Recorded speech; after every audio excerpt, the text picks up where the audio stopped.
You know, there's always that one movie that just confuses the hell out of you that even you don't know how to describe it. No, I'm gonna try. All right, let's just get into this. Let's talk Upstream Color. Can we talk Upstream Color? Let's talk Upstream Color. Boy, that was a mouthful. So, Upstream Color is a 2013 film written and directed by Shane Carruth, and it stars Shane Carruth, and I still don't know how to say her name properly. Hang on, Amy's Amy Simitz. I'm just gonna say Amy Simitz. I think that's how you say it. Yeah, we'll go with that. Okay. Oh boy. So the movie is about two people that meet each other, whose lives have been drastically altered and affected by this guy. That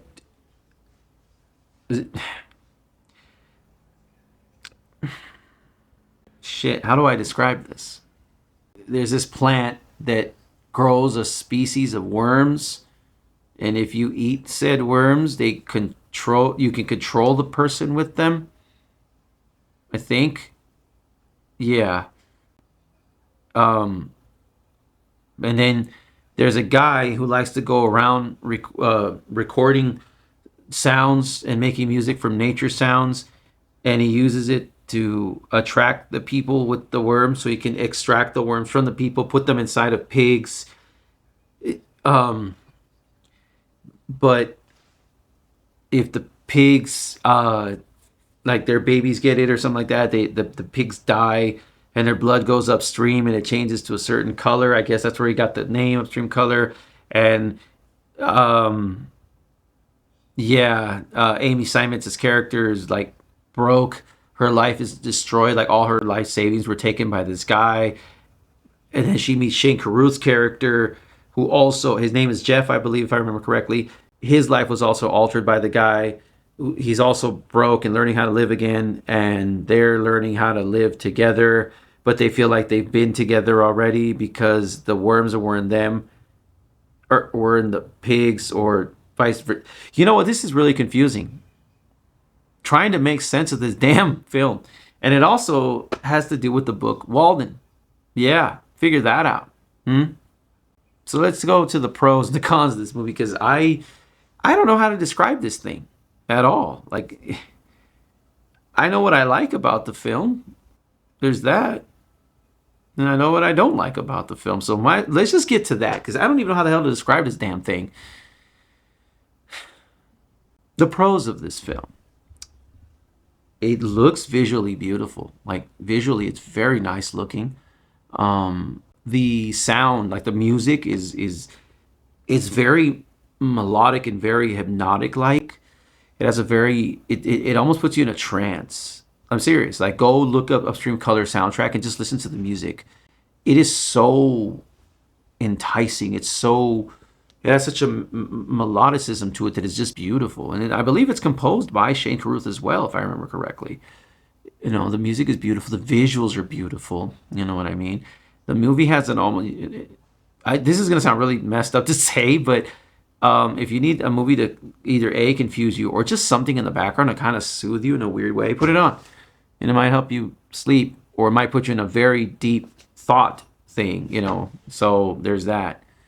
The cons of this movie: the story is very difficult to follow. Yeah, extremely difficult to follow. You never really learn much about both the characters. Amy Simons' character and Shane Carruth's character. You don't really learn much about them. You don't really learn much about the guy who makes the music, and extracts the words from them, which is another thing I don't like in the film. It's definitely a con, is that they end up killing that guy, the guy who extracts the things from the pigs or whatever. But yet the guy that took their money and ruined their lives gets away with it. Huh? Like, that doesn't make sense. There really is no comeuppance for that guy who caused all of this shit. And I think that is a huge con, because it's like, I don't know if it's a revenge story, a love story, a science fiction. So I don't know what the hell's going on in this movie. But you know, why are you going to kill the guy that in a weird way kind of helped you? That doesn't make any sense. Yeah, this whole movie really doesn't make sense, but whatever. So what do I give Upstream Color? I give it a 2 out of 5. Because again, visually it's beautiful, the music is beautiful, but it's just not for everybody. It's difficult to follow. It's hard to understand. You know, it's a very odd film. Definitely can't compare it to anything, but it's a very odd film. So I give it definitely a 2 out of 5. Okay, I'll give you that much. So have you seen Upstream Color? If you have, dude, I'm really curious. Please let me know what your thoughts were on it. I'm all ears for that. And if you haven't seen Upstream Color, you know, like check it out at least once. But I wouldn't say go rushing towards it. You know, it's not one of the most amazing things in the world, but it's definitely worth your time at least once. So my name is George Elias, occasional YouTuber, and your friend. I love you guys, and I will see you guys next time. Okay, take care.